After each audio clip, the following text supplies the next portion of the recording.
నేను మీతో పంచుకుంటాను. జాగ్రత్తగా నా దేవుని మాటలు శ్రద్ధగా మీరు ఆలకించండి. బైబిల్ ఉన్నటువంటి వారు దయచేసి మీ బైబిల్ని తెరిచి ద్వితీయోపదేశ కాండం 30వ అధ్యాయం, ద్వితీయోపదేశ కాండం డిటోనమని 30వ అధ్యాయం 1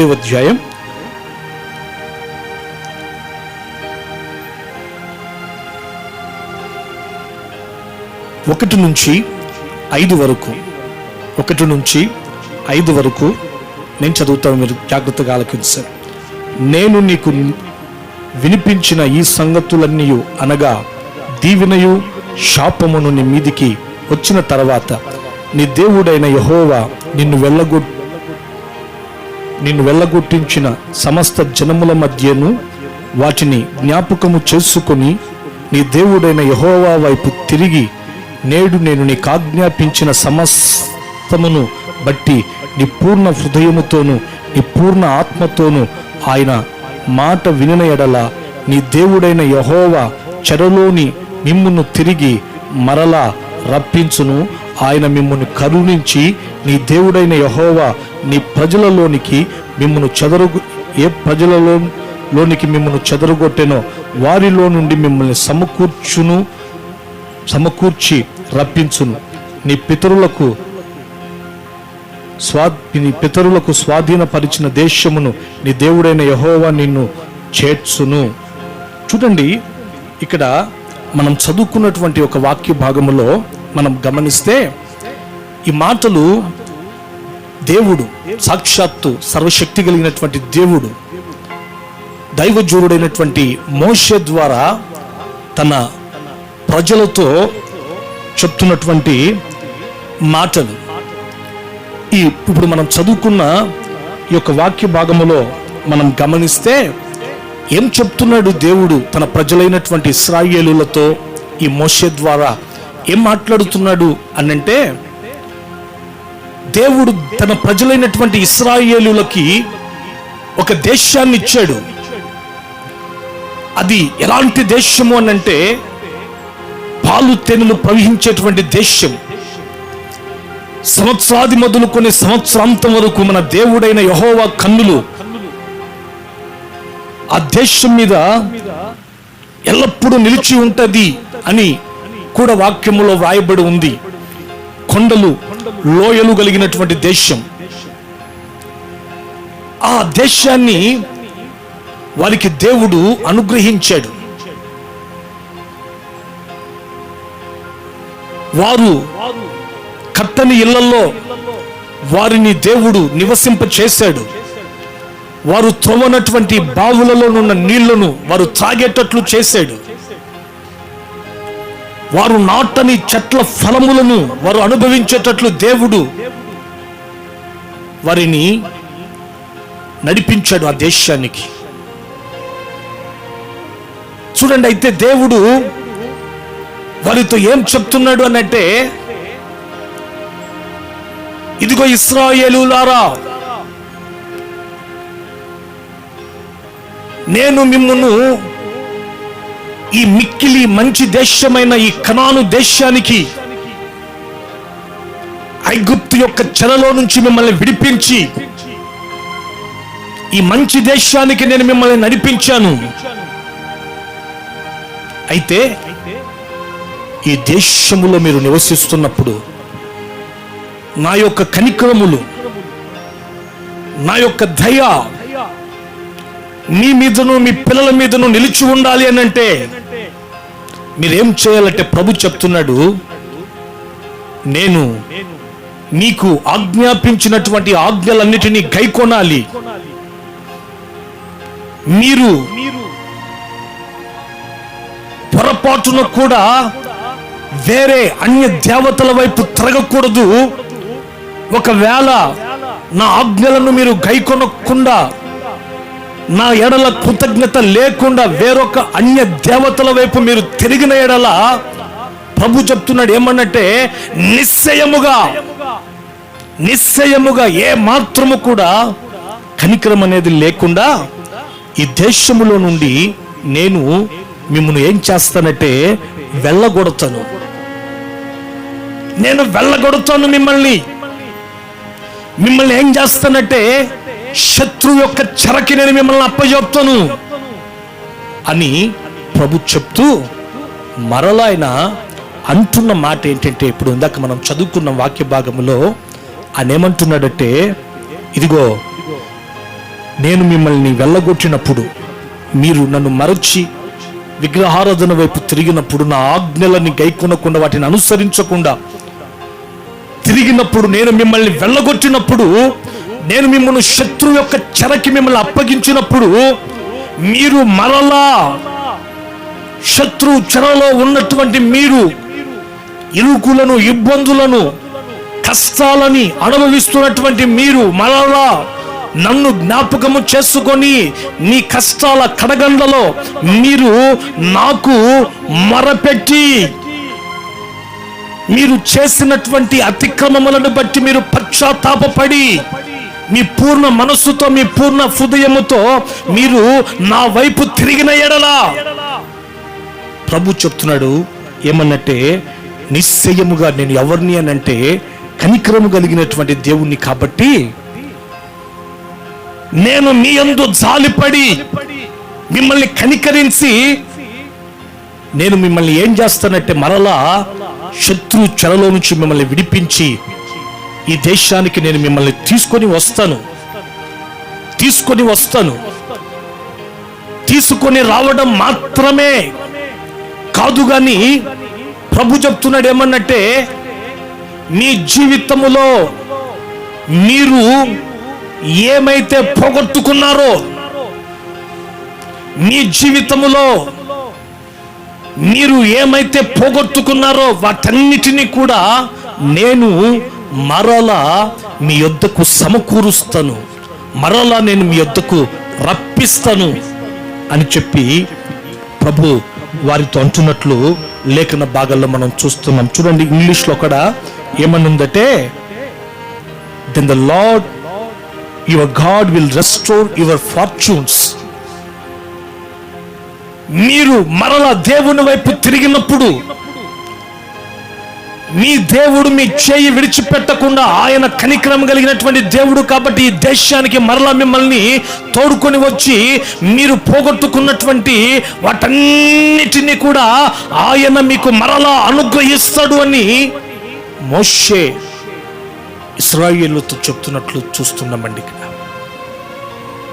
ఇశ్రాయేలుల ద్వారా, ఈ మోషే ద్వారా ఇశ్రాయేలుతో మాట్లాడుతున్నట్లు దేవుడు మనం చూస్తూ ఉన్నాం. అంటే ఈ రోజున గమనించండి, ఈ వర్తమానాన్ని వింటున్నటువంటి మీరు గుర్తించాల్సినటువంటి విషయం ఏమిటి అని అంటే, మన దేవుడు ఎవరు అని అంటే, ఈ వాక్య భాగాన్ని బట్టి మనం ఏం గ్రహించగలుగుతున్నాము అని అంటే, మనము పోగొట్టుకున్న వాటన్నిటిని కూడా ఆయన మనకి దయచేసే దేవుడై ఉన్నాడు. చేతులెత్తి గట్టిగా ఒకసారి హల్లెలూయా చెప్పండి. హల్లెలూయా. మనము పోగొట్టుకున్న వాటన్నిటినీ ఆయన మనకు దయచేసే దేవుడై ఉన్నాడు. ఎవరైతే వారు చేసినటువంటి అతిక్రమములను బట్టి, ఎవరైతే దేవుని ఆజ్ఞలను విడిచిపెట్టి తిరిగారో వారు మరలా మనస్సును మార్చుకొని వారి పాపముల నిమిత్తమై పశ్చాత్తాపపడి పూర్ణ హృదయముతో, పూర్ణ ఆత్మతో దేవుని వైపు ఎవరైతే తిరుగుతారో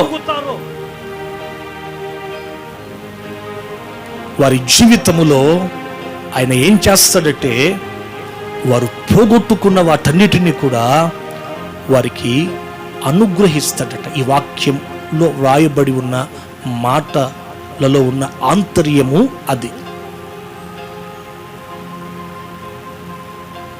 ఈ వర్తమానాన్ని వింటున్నటువంటి మీ జీవితాల్లో కూడా మీరు ఏమి పోగొట్టుకున్నారో నాకైతే తెలియదు. ఆస్తిని పోగొట్టుకున్నారా? ఆరోగ్యాన్ని పోగొట్టుకున్నారా? ఆత్మీయతను పోగొట్టుకున్నారా? అయితే ప్రభు చెప్తున్నాడు ఈ రోజున, ఇవన్నీ కూడా నువ్వు ఎందుకు పోగొట్టుకున్నావు అనంటే, నీ జీవితంలో ఎందుకు ఈ కష్టాల కడగండ్లు, నీ జీవితంలో ఎందుకు ఈ నష్టాలు అనంటే ప్రభు చెప్తున్నాడు, నీవు నా వైపు తిరగకుండా లోకం వైపు తిరిగావు కాబట్టి ఇప్పటికైనా నీవు లోకాన్ని విడిచిపెట్టి నా వైపు పూర్ణ హృదయముతో తిరిగినట్లయితే ప్రభు చెప్తున్నాడు, నిశ్చయముగా నీవు పోగొట్టుకున్న వాటన్నిటినీ నేను నీ యొద్దకు మరలా సమకూరుస్తాను అని. చూడండి, పోగొట్టుకున్న వాటిని మనము మరలా పొందుకోవడము అంటే చూడండి, అది చాలా కష్టతరం.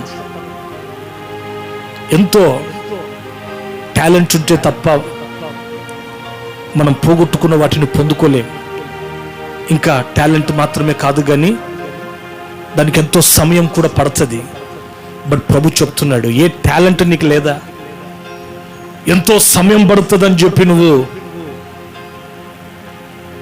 కలత చెందుతున్నావా? కన్నీళ్లు విడుస్తున్నావా?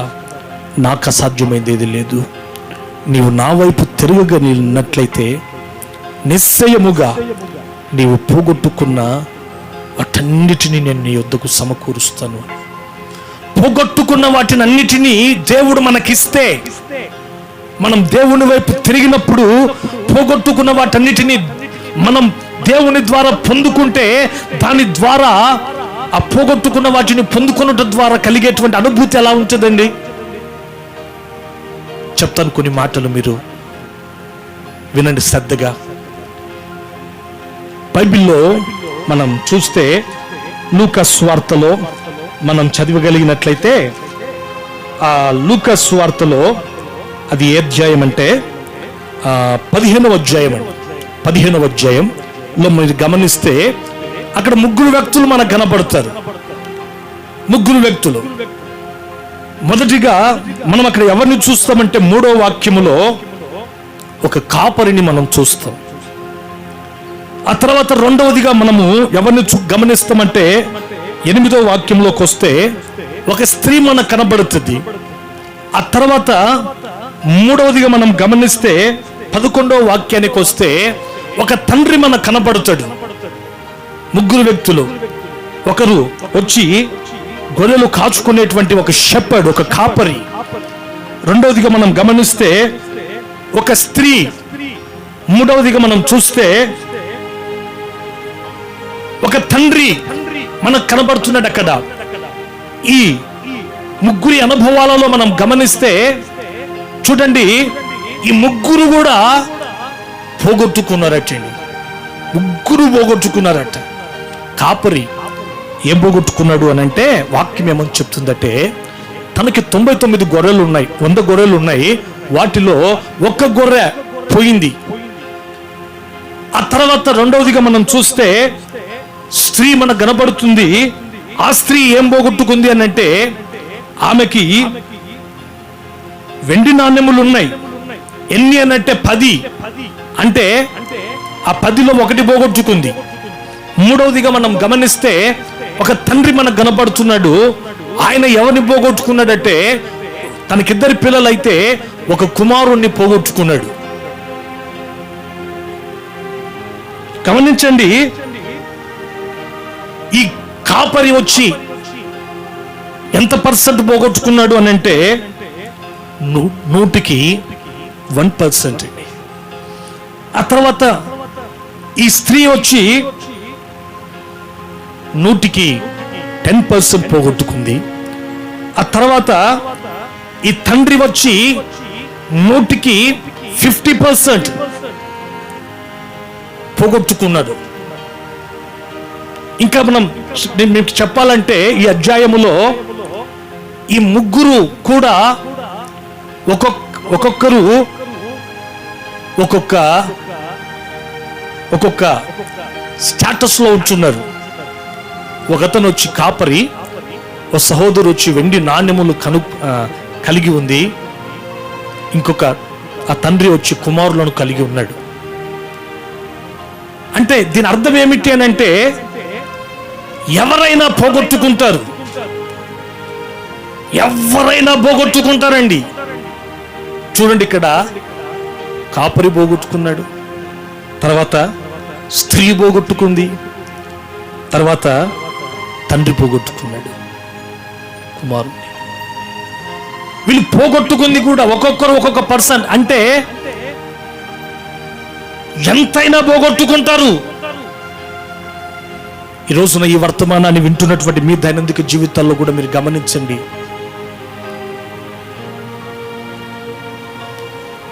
సంతోషాన్ని పోగొట్టుకున్నారా? ఆస్తిని పోగొట్టుకున్నారా? ఆరోగ్యాన్ని పోగొట్టుకున్నారా? ఈ పోగొట్టుకున్న వాటిని మీరు పొందుకుంటే దాని ద్వారా కలిగేటువంటి అనుభూతి ఎలా ఉంటుంది అని అంటే, వాక్యం ఏమని చెప్తుంది అనంటే, ఒక గొప్ప సంతోషం అండి నీ జీవితంలో నీవు అనుభవిస్తావు. తండ్రి తన కుమారుణ్ణి మళ్ళా పోగొట్టుకున్న తన కుమారుణ్ణి మళ్ళా పొందుకున్నాడు. పోగొట్టుకున్న వెండి నాణెం ఆ స్త్రీకి దొరికింది. పోగొట్టుకున్న ఒక గొర్రె మరలా ఆ కాపరికి దొరికింది. వాళ్ళు మరలా పొందుకున్న తర్వాత వారిని గూర్చి బైబిల్లో వ్రాయబడి ఉన్నటువంటి చక్కటి మాటలు ఏమిటి అని అంటే, వారు ఎంతో సంతోషించారట. వారి యొక్క సంతోషాన్ని వారు ఇంకా అనేకులతో పంచుకొని ఉన్నట్లు కూడా బైబిల్లో మనం చూస్తూ ఉన్నాం. హల్లెలూయా. ఈ రోజున ఈ వర్తమానాన్ని వింటున్నటువంటి మీ దైనందిక జీవితాల్లో కూడా ప్రియ సహోదరుడా, ప్రియ సహోదరి, నిశ్చయముగా నా దేవుడు ప్రవచనాత్మకంగా నీతో మాట్లాడుతున్నాడు. నువ్వేం పోగొట్టుకున్నావో నాకైతే తెలియదు, కానీ ప్రభుకి సమస్తము తెలుసు. ఆయన చెప్తున్నాడు, నీవు పోగొట్టుకున్న వాటన్నిటినీ నీవు మరలా నా వైపు తిరిగితే నేను నీకు ఇస్తాను అని. ఇచ్చి నేను సంతోషంతో నీ హృదయాన్ని సంతోషముతో నింపుతాను అని చెప్పి, పరిపూర్ణమైనటువంటి ఒక ఆనందాన్ని నేను మీకు దయచేస్తానని చెప్పి ఆయన వాగ్దానం ఇస్తున్నాడు. నీవు దేవుని వైపు తిరిగినప్పుడు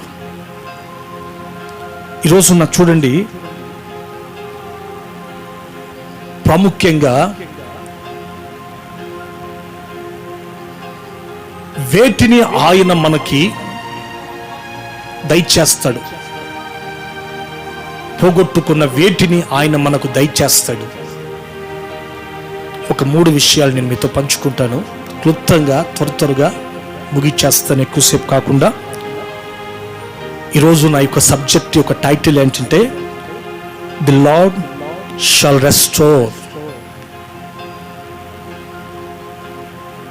మన ప్రభు మనం పోగొట్టుకున్న వాటినన్నిటినీ మన యొద్దకు సమకూర్చుతాడు. వేటిని ఆయన మనం పోగొట్టుకున్న వేటిని మన యొద్దకు సమకూరుస్తాడు, సమకూర్చి మనల్ని ఆనందింప చేస్తాడు. ఒక 3 విషయాలు. మొదటిగా దేనిని ఆయన మనకు దయచేస్తాడు, పోగొట్టుకున్న దేనిని మనకు దయచేస్తాడు అని అంటే, మొదటిగా రాసుకోండి, Lord can restore your lost honour. Lord can restore your lost honour. Second point, రెండవదిగా ఆయన Lord shall restore your holiness. Thirdly, మూడవదిగా Lord can restore your happiness. మొదటిగా పోగొట్టుకున్నటువంటి ఘనతను దేవుడు మనకిచ్చి మనల్ని సంతోషంతో నింపుతాడు. రెండవదిగా పోగొట్టుకున్న పరిశుద్ధతను మనకిచ్చి మనల్ని సంతోషముతో, రక్షణ ఆనందముతో నింపుతాడు.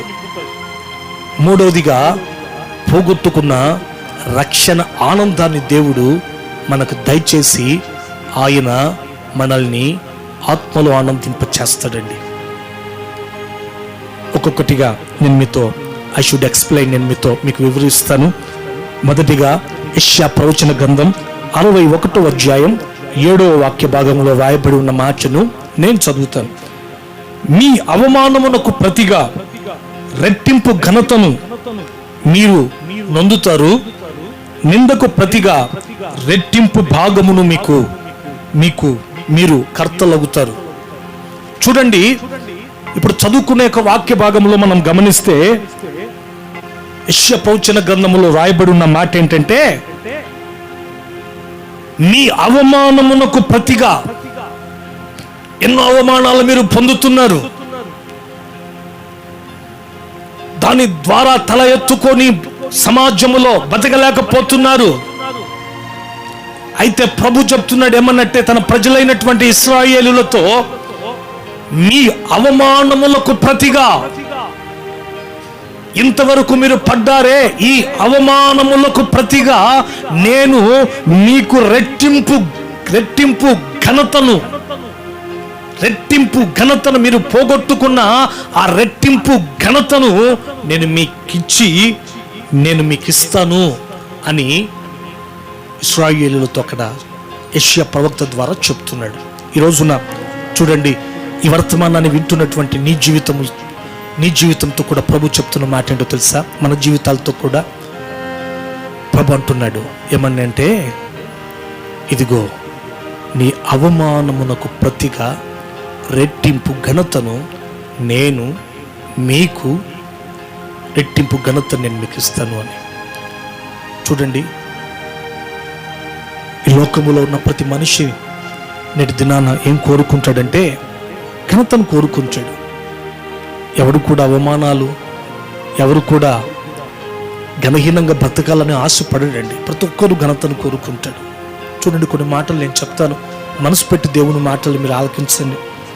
ఏంటంటే, ఒక గొప్ప వ్యక్తి, ఆయన పేరు విలియం షేక్స్పియర్.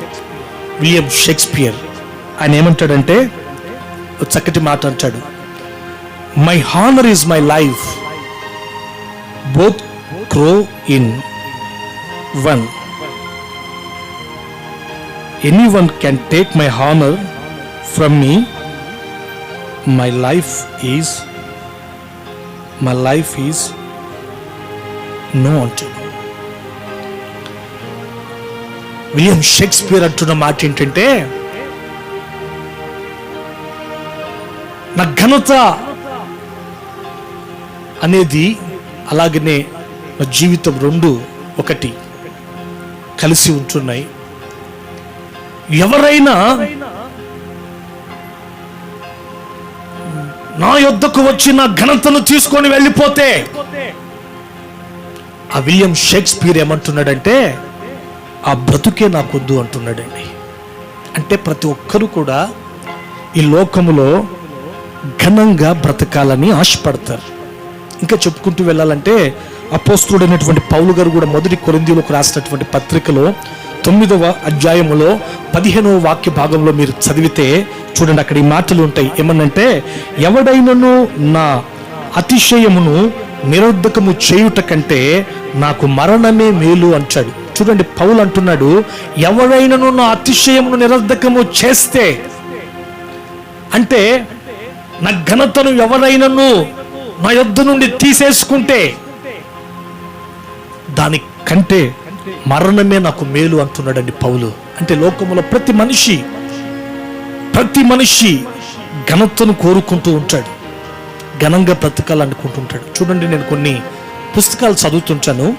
ఆ పుస్తకాలలో నేను రోమన్స్ గురించి అలాగనే గ్రీక్స్ గురించి నేను చదివినప్పుడు వారిని గూర్చి ఏమని రాయబడి ఉందంటే, ఈ గ్రీకు దేశస్తులట సంవత్సరానికి ఒకసారి వాళ్ళు ఏ పోటీలు పెడతారంటే గుర్రపు స్వారీలు పోటీలు పెడతారటండి. గుర్రపు స్వారీలు పోటీ. ఆ పోటీలో ఎంతోమంది యవనస్తులు పాలు పొందుతారండి, ఎంతోమంది యవనస్తులు. అది ఎలాంటి పోటీ అని అంటే, ఒక మాటలో చెప్పాలంటే,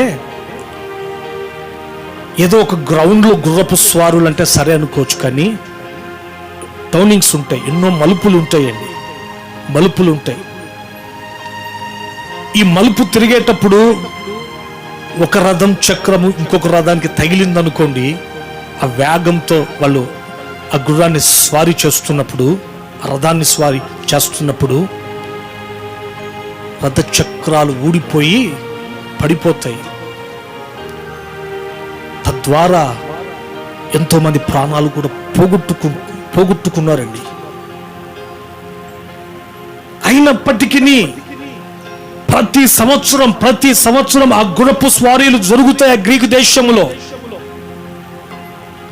అట్లని అనేక మంది చనిపోతున్నారు కదా, దీంట్లో పాలు పొందులు పొందకూడదు మనం అని చెప్పి ఎవరైనా యవనస్తులు ముందుకు రారా అంటే వస్తారు ముందుకి, ప్రాణాలు పోతాయని తెలిసి కూడా. దేనికోసము అని అంటే కారణం ఏంటంటే, వాళ్ళని అడిగితే వాళ్ళు చెప్పే సమాధానం ఏంటంటే, ఒకవేళ మేము గుర్రపు స్వారులు చేసేటప్పుడు ఒకవేళ మా టైం బాగుండి మేము గెలిచామనుకోండి, వాళ్ళు అంటారు ఏమనంటే చరిత్ర పుటాల్లో మా పేరు నిలబడిపోతుందండి, నేను ఒక గ్లాడియేటర్ని అవుతాను అంటాడు. తర్వాత చూడండి ఈ రోమన్స్ దగ్గరికి వస్తే వాళ్ళు సంవత్సరానికి ఒకసారి పెట్టే పోటీలు ఏంటి అని అంటే, అడవిలో ఉన్న 3000 రకాల క్రూర మృగాలని ఒక ఇండోర్ స్టేడియంలోకి తీసుకుని వస్తారండి. వాటితో మనిషి పోరాడి గెలవాలి. ఎంతో మంది చనిపోయారు, అయినా ఏమైనా పాలు పొందకుండా ఆ పోటీలో యవనస్తులు వెనకంజ వేస్తున్నారా అనంటే పాలు పొందుతూనే ఉన్నారు. ఎందుకు అనంటే వాళ్ళు అడిగితే వాళ్ళు చెప్పే మాట ఏమిటి అనంటే, గెలుస్తే ఈ యొక్క హీరోయిక్ యాక్ట్స్లో మేము గెలుస్తే మేము ఒక గ్లాడియేటర్గా చరిత్ర పుటాల్లో నిలబడిపోతామండి, ఆ ఘనత ఎవరు కొట్టివేయలేరు కదా అని వాళ్ళు చెప్తారు. ఈ రోజున గమనించండి దేవుని బిడ్డలారా, ఎందుకు చెప్తున్నాను ఈ మాటలు అని అంటే, ప్రతి ఒక్కరు ఘనతను కోరుకుంటారు. ఈ రోజున నీ జీవితంలో కూడా నీవు ఒకవేళ ఈ వాక్యం వింటున్నటువంటి నీవు ఒకప్పుడు ఉన్న ఘనత ఇప్పుడు నీకు లేదా? నీ ఘనత కొట్టివేయబడిందా? అవమానాల మార్గం గుండా నీ జీవితం నడిపించబడుతుందా? ప్రవచనాత్మకంగా నా ప్రభు చెప్తున్నాడు, నీవు పోగొట్టుకున్న ఘనతను ఈ ఆయన రెట్టింపుగా దయచేయబోతున్నాడు. హల్లెలూయా! పోగొట్టుకున్న ఘనతను ఆయన నీకు రెట్టింపుగా దయచేయబోతున్నాడు. బైబిల్లో మీరు గమనించండి, యోబుని గురించి మీరు చూస్తే 1వ అధ్యాయంలో 3వ వాక్యములో రాయబడి ఉన్న మాట ఏంటంటే, అతనికి 7,000 గొర్రెలు, 3,000 ఒంటెలు, 5,000 జతల ఎడ్లు, 500 జతల ఆడ గాడిదలను కలిగి బహుమంది పనివారు ఉన్నారట. అతనికి ఆస్తిగా ఉన్నదట. తూర్పు దిక్కున జనులందరిలో అతడే గొప్పవాడట. అంత ఘనతగా బతికినాడు ఆ రోజుల్లో యోబు. అయితే ఒకరోజు చూడండి, తన జీవితంలో ఎటువంటి పరిస్థితిని ఎదుర్కొన్నాడు అని అంటే, తనకున్న సమస్తాన్ని పోగొట్టుకున్నాడండి. 1వ అధ్యాయం 20వ వాక్యంలో మీరు చూస్తే, సమస్తం పోగొట్టుకున్న తర్వాత తన పై వస్త్రాన్ని చింపుకున్నాడట. తన జీవితంలో 2:8లో మనం చూస్తే బూడిదలో కూర్చున్నాడటండి. తర్వాత 19:9లో మీరు చూస్తే అతను అంటాడు, నా ఘనతను దేవుడు కొట్టేశాడు, నా తల మీద ఉన్న కిరీటం పడిపోయింది అని అంటాడు. ఆ తర్వాత యోబు 19:13లో మీరు చదివితే, నా సోదరి జనములందరూ డబ్బున్నప్పుడు నా దగ్గర ఉన్నారు, కానీ డబ్బు లేనప్పుడు అందరూ నాకు దూరం అయిపోయారు అని అంటాడు. బంధువులు నా యుద్ధకు రాకపోయారు అని అంటాడు. నా ప్రాణ స్నేహితులను మరిచిపోయి ఉన్నారు అని అంటారు. నా పనివాడు కూడా పిలువగా వాడు నాకు ఏమీ సమాధానం చెప్పట్లేదు అని అంటాడు. అయితే చూడండి ఇన్ని మాటలు పలికినటువంటి యోబు తర్వాత చరిత్రలో మనం చదువుకుంటూ వెళ్తే 42వ అధ్యాయంలో అతడు పోగొట్టుకున్నటువంటి ఆ ఘనతను మరలా దేవుడు అతనికి 200లుగా దేవుడు ఇచ్చాడట. 200లుగా దేవుడు అతనికి ప్రసాదించాడటండి. క్షేమస్థితిని ప్రసాదించినప్పుడు ఆయన అంటాడు ఏమన్నట్టే, యేసు ప్రభుని గురించి చెప్పేటప్పుడు ఏమంటాడంటే, ఆయన పరిశోధింపచాలని మహాకార్యములను లెక్కలేని అద్భుత క్రియలను చేయువాడు అని నేను ఆయనను ఎరుగుదును అంటాడు. హల్లెలూయా! 42:2లో అంటాడు ఏమన్నంటే, నీవు సమస్త క్రియలు చేయగలవని నిన్ను గూర్చి నాకు తెలుసు అంటాడు. ఈ రోజున గమనించండి, నీవు ఆరాధిస్తున్నటువంటి దేవుడు, మనం ఆరాధిస్తున్నటువంటి దేవుడు, నేను ప్రకటిస్తున్నటువంటి దేవుడు ఎవరు అన్నట్టే, ఆయన సమస్త క్రియలు చేయుటకు, లెక్కలేని అద్భుతమైన కార్యములు చేయుటకు శక్తి కలిగినటువంటి దేవుడు. ఒకప్పుడు ఘనంగా ఉన్నావా? ఇప్పుడు నీ కిరీటం పడిపోయిందా? ఘనహీనతగా నీవు ఉంటున్నావా? ప్రవచనాత్మకంగా ఇక్కడైనా నీవు దేవుని వైపు తిరగగలిగినట్లయితే నా ప్రభు నీతో చెప్తున్న మాట ఏంటంటే, నీవు పోగొట్టుకున్న ఆ యొక్క ఘనతని రెండంతలుగా నేను మీకు దయచేస్తాను. ఆమేన్. హల్లెలూయా, హల్లెలూయా. తల వంచండి, ప్రార్థన చేసుకుందాం. మిగతా వాక్యం నేను మరలా మీకు ఎప్పుడైనా సమయం ఉంటే నేను చెప్తాను. తల వంచండి. ప్రభువా, మీరు నాకు ఘనత దయచేయండి నాయనని అడగండి, ప్రభుని అడగండి. ఆయన వైపు నువ్వు తిరగాల, దేవుని వైపు నువ్వు తిరగాల, దేవుని వైపు నువ్వు తిరగాల, దేవుని వైపు నువ్వు తిరగాల. ఇంకా ఎంతకాలము లోకములో నీవు ఉంచావు, పాపములోనే ఉంటావు. దేవుని వైపు నువ్వు తిరగలిగినట్లయితే ఆయన మంచి దేవుడు, ఆయన మంచి దేవుడు. నీ చింతలన్నీ బాపి నీకు రెట్టింపు ఘనతనిచ్చే దేవుడు ఆయన. ప్రార్థన చేసుకోండి, అందరూ ప్రార్థన చేసుకోండి, అందరూ ప్రార్థన చేసుకోండి.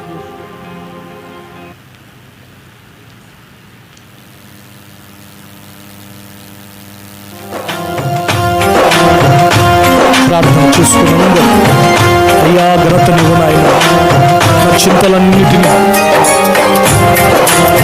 తీసివేయండి అయ్యా. నేను నీ వైపు తిరుగుతాను ప్రభువా. అడుగు ప్రభు.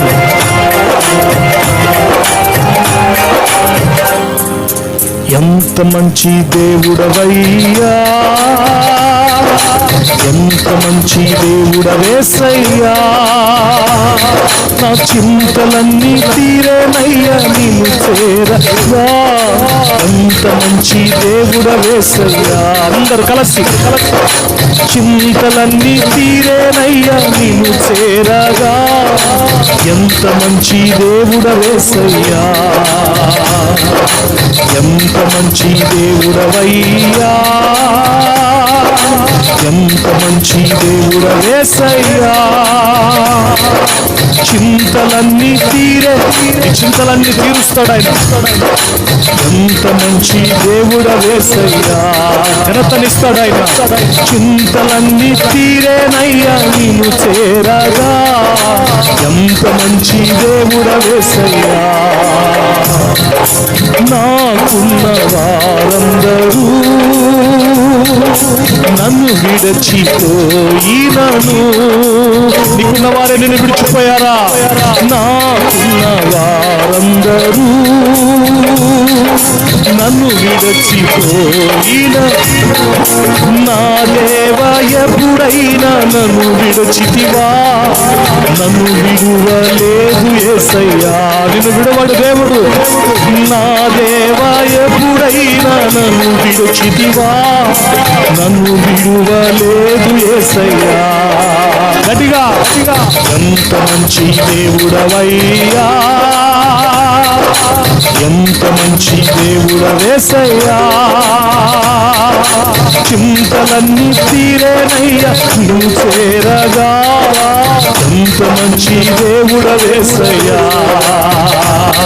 నా చింతలన్నీ తీరేనయ్యా నీవు చేరగా. ఎంత మంచి దేవుడవేసయ్యా, ఎంత మంచి దేవుడవయ్యా. ఎంత మంచి మంచి దేవుడు మన దేవుడు. నీవు ఆయన వైపు తిరగగలిగినట్లయితే నిశ్చయముగా నీ చింతలన్నిటిని బాపి నీ జీవితంలో నీవు పోగొట్టుకున్న ఘనతను ఇవ్వాలని ఈ రోజున మన మధ్యకి దిగి వచ్చాడు. చింతలన్నీ తీరేనయ్యా నీవు చేరగా. ఎంత మంచి దేవుడవేసయ్యా. చింతలన్నీ తీరేనయ్యా నీవు చేరగా. ఎంత మంచి దేవుడవేసయ్యా.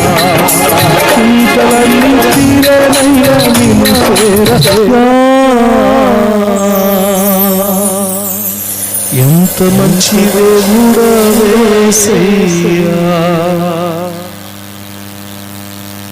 చింతలన్నీ తీరేనయ్యా నువ్వు చేరగా.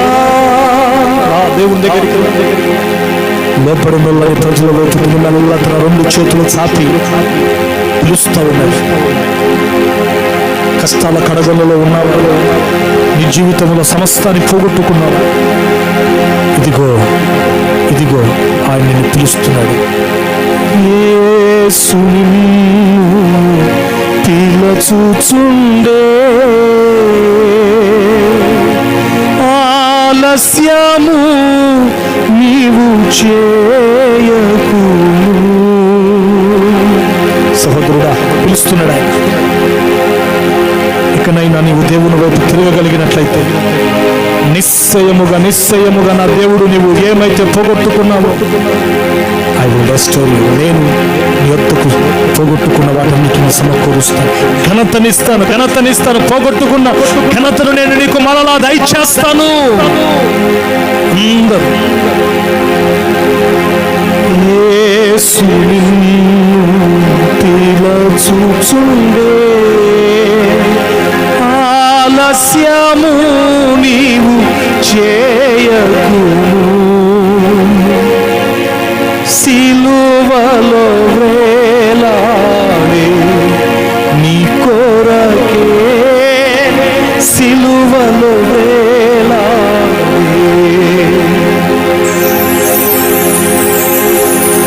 ఆశ్రయము నీనే యేసయ్యా, నీవే యేసయ్యా. ఆశ్రయము నీవే యేసయ్యా, నాదారం నీవే యేసయ్యా. ఆరాధనా ఆరాధనా ఆరాధనా. ప్రేమగల తండ్రి, ఈ 30వ తారీఖున ఆదివారపు ఆరాధనని మీరు ఆశీర్వాదకరంగా జరిగించావు. ఈ నెలంతా కూడా ప్రభువా మా విశ్వాసుల కుటుంబాలన్నిటినీ నీ కృపలో భద్రపరిచి కంచెవేసి కాపాడినందుకు స్తోత్రం. ఈ నెలాఖరులో ప్రభువా మీ బిడ్డలతో ప్రవచనాత్మకంగా మీరు ఇచ్చినటువంటి వాగ్దానం కొరకై మిమ్మల్ని స్తుతిస్తున్నాం.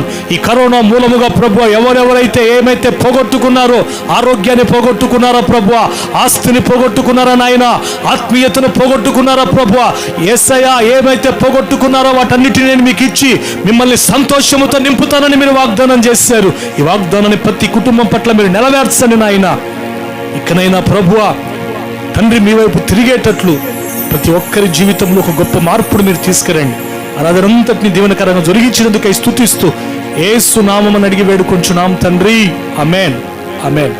తండ్రి అయిన దేవుని ప్రేమ, కుమారుడైన యేసు క్రీస్తు కృప, పరిశుద్ధాత్మ దేవుని యొక్క సన్నిధి సహవాసం ప్రతి ఒక్కరికి సకల పరిశుద్ధులకు సదాకాలం తోడై ఉండి నడిపించునుగాక. ఆమేన్, ఆమేన్. అందరికీ వందనాలు. 3 విషయాలు మీతో పంచుకోవాలనుకున్నాను, సమయం లేదు. 2 విషయాలు నేను మీతో చెప్పాను. మిగతా 2 విషయాలు వీలైతే నెక్స్ట్ సండే మనం మెడిటేషన్ చేద్దాం. చాలా సంతోషం. దేవుడు మీ కుటుంబాన్ని దీవించునుగాక.